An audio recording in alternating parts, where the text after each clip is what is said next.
This video is a continuation of the conversation I had with Jehovah's Witnesses in Laitila, Finland, on March 1st, 2024, at their witness carts. Our discussion was about why their literature only shows Jesus as the mediator for 144,000. However, even though they claim that Jesus is also the mediator of the great crowd, it was still unclear.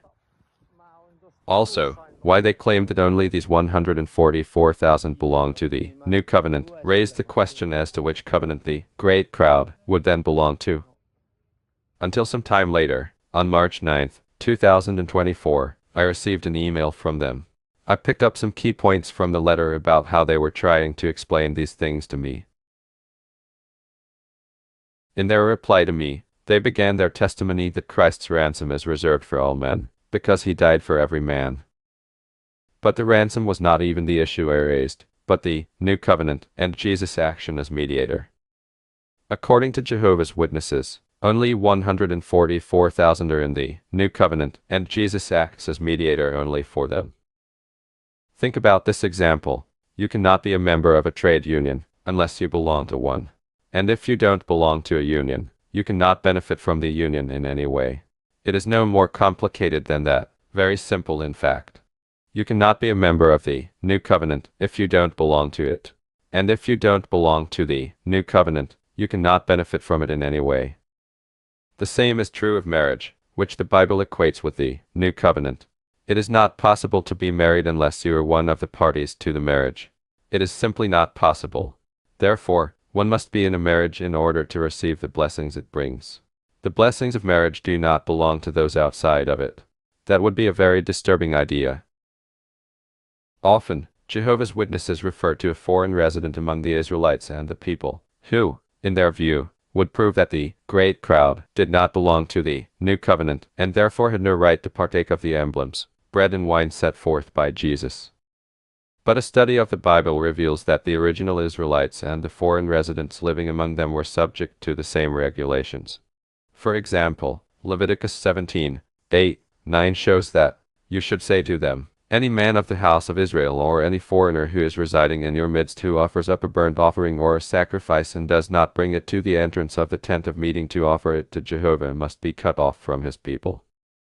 Verse 10, "If any man of the house of Israel or any foreigner, who is residing in your midst, eats any sort of blood, I will certainly set my face against the one who is eating the blood, and I will cut him off from among his people." Numbers 9 verse 14 says, "And if a foreign resident is residing with you, he should also prepare the Passover sacrifice to Jehovah. He should do so according to the statute of the Passover and its set procedure. There should exist one statute for you, both for the foreign resident and for the native of the land." So it is quite clear that Jehovah required the foreign residents living among the Israelites to obey the same Mosaic laws as the original Israelites. There was no difference between them, but the law was the same for all. All the commandments of the law of Moses and following them meant that man accepted the instructions and requirements of the Mosaic covenant of law and obeyed them. Of course, when the foreigner prepared the Passover sacrifice to Jehovah, he consumed it in exactly the same manner as the original Israelites, according to the instructions given. So, why should the anointed and the great crowd be commanded to celebrate the memorial feast of Jesus' death differently? If a foreigner who prepared and enjoyed the Passover meal, should not the great crowd enjoy the emblems in the same way? After all, the Passover sacrifice was a metaphor for the perfect sacrifice of Jesus, with the enjoyment of bread and wine being central to it. Thus, the great crowd, interpreted by Jehovah's Witnesses, would also be part of the New Covenant, as would the little flock, 144,000. On 9th March 2024, I replied back to them briefly and waited for a more precise answer. So far, the email they have sent me has contained nothing but direct quotes from the Watchtowers, which did not clarify the issue at all. This is a good example of how Jehovah's Witnesses are not allowed to share their ideas independently, even if it seems to them that there is no logic to the organization's explanations. It is easy to run behind preconceived explanations and refuse to think about it the way the Bible says. But if the governing body were to decide today that both the little flock and the great crowd all belong to the New Covenant, they would have to accept it without a second thought, even if they had been fully convinced for decades that they did not. Furthermore, Jehovah's Witnesses rightly believe that the New Covenant replaced the Old Covenant of Moses. All who were in the Mosaic Covenant belonged to it, whether they were Levites, members of the nation of Israel, or foreign residents. Likewise, all who belong to the New Covenant, whether their expectation is to serve in heaven as priests of Christ or to live on earth in a restored paradise, are also under it. There is simply no other covenant than the New Covenant, to which every Christian must belong in order to receive the blessings it brings. On 13 March 2024, they sent another email in which they tried to justify Jesus' mediatorship to a great crowd.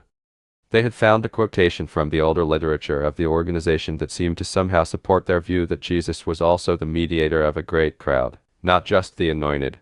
But this is not the case. As can be seen, even this quote in no way presents Jesus as the mediator of the great crowd. It merely says that a little flock as well as a great crowd will determine to keep those precious laws with the right motivation. If Jesus were the mediator of the great crowd, according to the organization, it would no doubt be stated at least somewhere quite directly. But no, nowhere does it say so.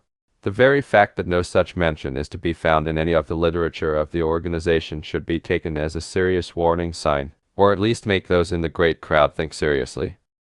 Jesus acting as mediator for a great crowd just for prayers is in no way different from the anointed, because Jesus acts as mediator for their prayers as well. In fact, Jehovah's Witnesses are making a big mistake here, because God hears everyone's prayers, regardless of whether or not one is in the New Covenant. They try to confuse sincere people who are studying this issue with all kinds of terms.